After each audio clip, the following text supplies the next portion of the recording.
This video is just a reminder to pin your Python program to your start menu and your taskbar. It makes it easier for you to access it.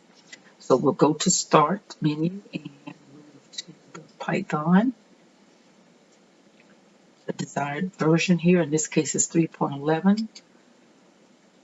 Go to idle, right click, and click pin to start. You may also right click on it, go to the more option, choose pin to taskbar.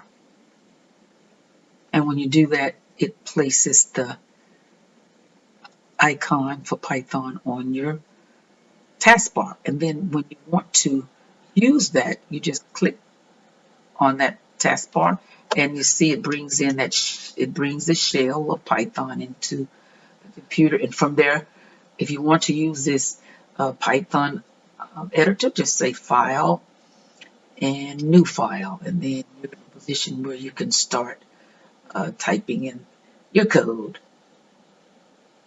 All right, so don't forget to pin any programs that you're using, pin them to the start menu or your taskbars. That way you can gain access to them rather quickly.